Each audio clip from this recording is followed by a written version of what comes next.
The town of Silver Peak sits in a fold of desert most maps forget to label. Two gas stations, a closed movie theater with a sun-bleached marquee, a water tower that hums in the wind like a throat trying to clear itself. At night, the desert presses in so completely that the town feels less built and more excavated, a hollow carved into darkness.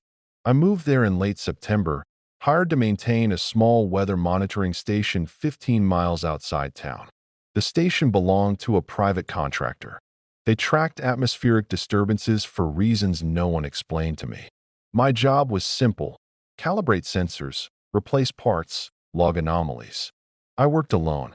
The station sat on a low ridge overlooking miles of flat, mineral-white desert. During the day, heat shimmered like water. At night, the stars felt close enough to bruise against. There was no cell service.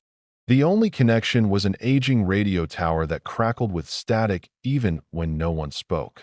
The first week was uneventful. Wind, dust, routine numbers. But there was a silence to the place that felt layered. Not the peaceful quiet of nature. Something denser. As if sound reached the ridge and chose not to cross it. The animals noticed before I did. On my third night shift, I realized the insects had stopped. No churring. No wing beats against the floodlights. The air felt vacuumed. I stepped outside expecting wind, but the desert lay perfectly still. Even my breathing sounded intrusive. Then, somewhere above me, a low vibration. Not a plane, not thunder. It wasn't loud. It was felt more than heard, a pressure inside the ears, a subtle tightening behind the eyes. It lasted maybe 10 seconds. Then it vanished. The insects returned all at once. A sudden riot of sound. I logged it as atmospheric interference and told myself that was enough. Still, I drove back to town with the windows down, listening for that vibration to return. The highway stretched empty and reflective under the headlights.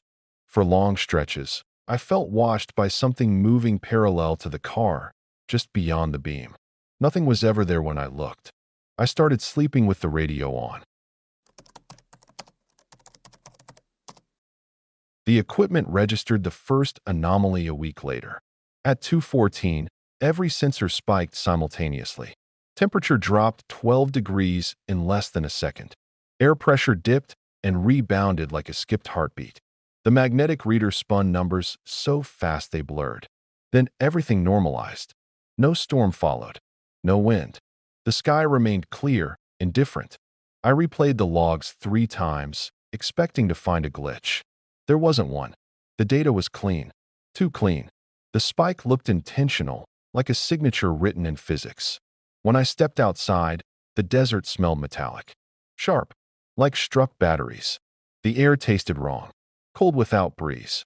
I scanned the horizon and saw a faint light hovering low in the distance. Not blinking. Not moving. Just present. It was the color of old bone. I watched for 5 minutes. It didn't drift or fade. It simply existed, steady as a star that had decided to sit closer than it should. My radio crackled, and a burst of sound tore through the speaker. Not voices, not static. A layered tone. Multiple frequencies stacked together, vibrating against each other. The light dimmed the moment the sound began. When the tone cut out, the light was gone. The smell lingered. The next morning, a rancher came into town screaming that his cattle had vanished. Not dead, not scattered, gone. The fences stood intact. No tracks, no blood, just empty land where animals had been. The sheriff chalked it up to rustlers. But rustlers leave signs. That night, the insects went silent again, and stayed that way until dawn. The anomalies stopped being isolated. They began to overlap. Truck engines stalled on the highway for no reason. Drivers described a moment where the headlights dimmed and the road ahead looked farther away than it should. One man swore the stars rearranged themselves mid-sentence. His wife refused to speak about it at all.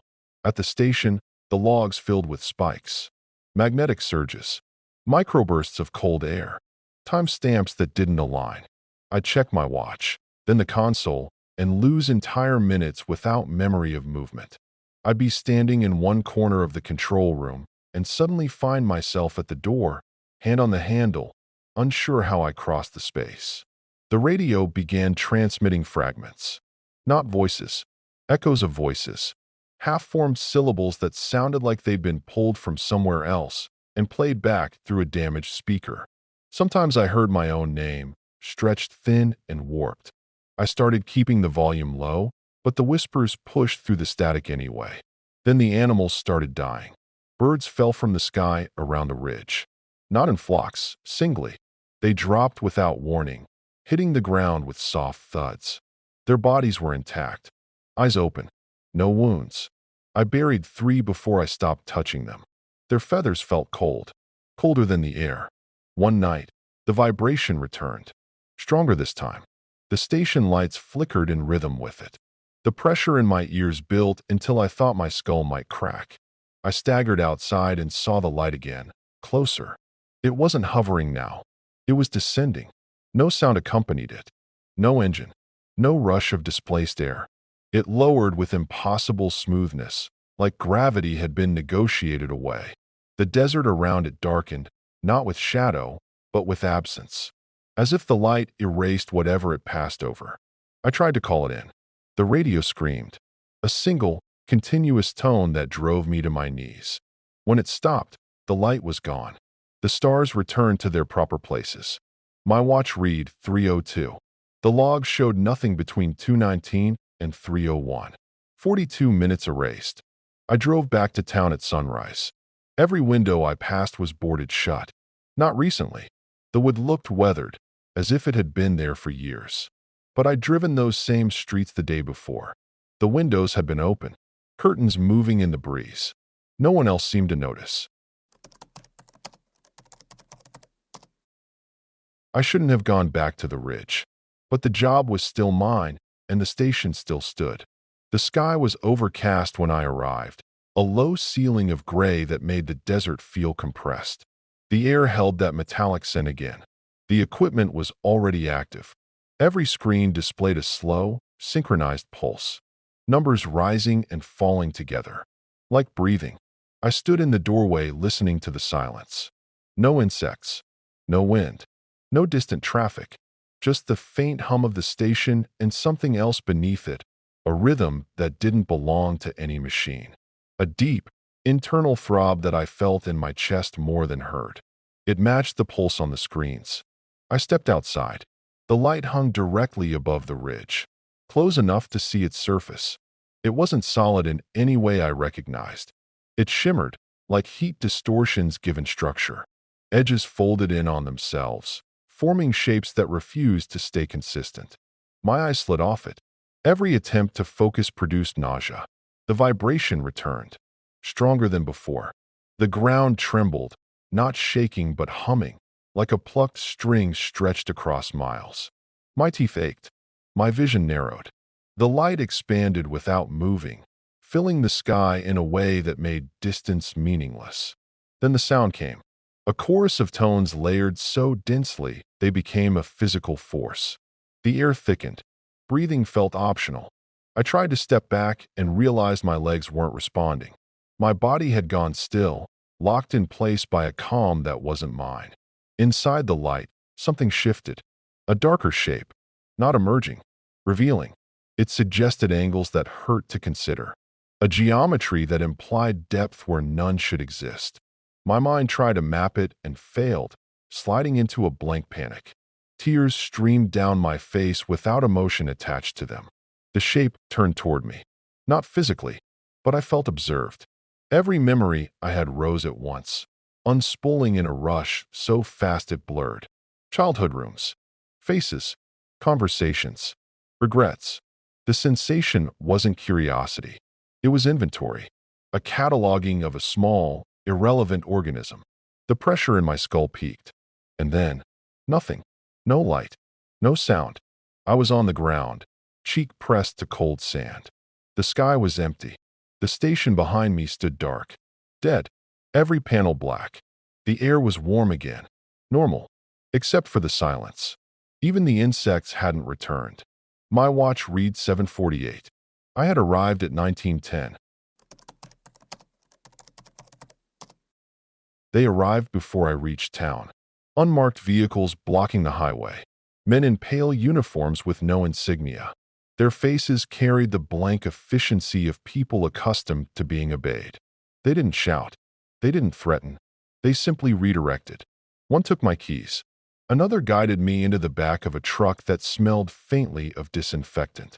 Inside sat three others from Silver Peak. The rancher, the gas station clerk, a woman I recognized but couldn't place. None of us spoke.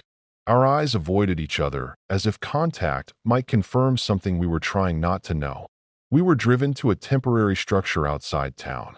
White fabric stretched over a metal frame. Inside, folding chairs, fluorescent lights, the hum of portable generators. We were separated into small rooms and questioned individually. The questions were precise. What did you see? What did you hear? Did you feel touched? Did time behave normally? Every answer I gave sounded absurd in my own voice. The interviewer never reacted. He recorded everything on a device that produced no visible display. When I finished, he handed me a sheet of paper stating I had experienced a weather-related hallucination caused by atmospheric pressure irregularities. He waited. I signed. They returned my keys at dusk. The town looked unchanged. Windows open. People moving normally. The rancher's fields were full of cattle again. The birds were back. Insects screamed in the heat. No one mentioned the vehicles. The station was gone. The ridge stood bare, scraped clean as if nothing had ever been built there. Even the access road had vanished, replaced by untouched sand. I walked the area until nightfall searching for debris, wires, footprints. There was nothing. I drove home with the radio off. The silence in the car felt crowded. Every mile stretched longer than the last. The headlights illuminated the same patch of road over and over, as if I were looping through a single moment.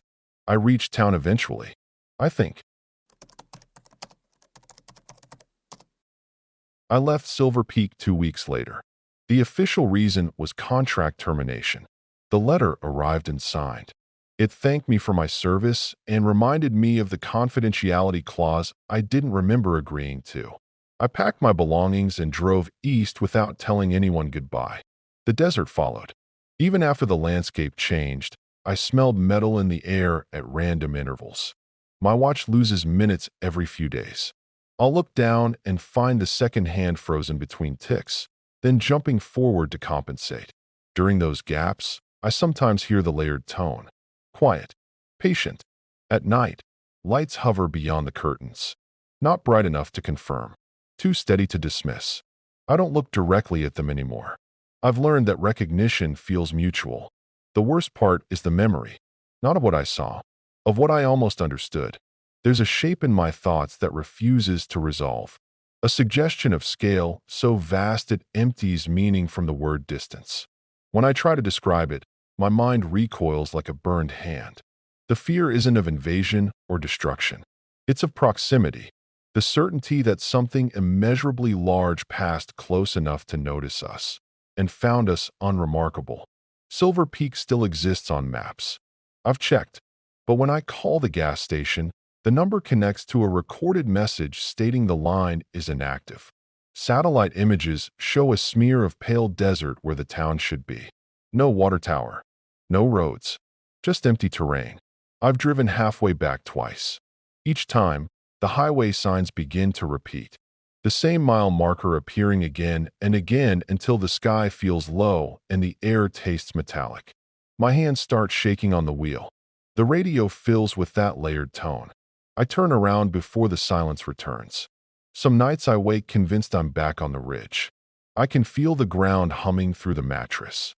The room darkens in a way shadows shouldn't. My ears fill with pressure. I lie perfectly still, afraid that movement will confirm the presence hanging above me. Watching, cataloging, waiting for the moment I become interesting enough to keep. And in those seconds before sleep takes me again, I understand something I can't carry into daylight. It never left. It's still close. And whatever erased Silver Peak didn't remove it from the world.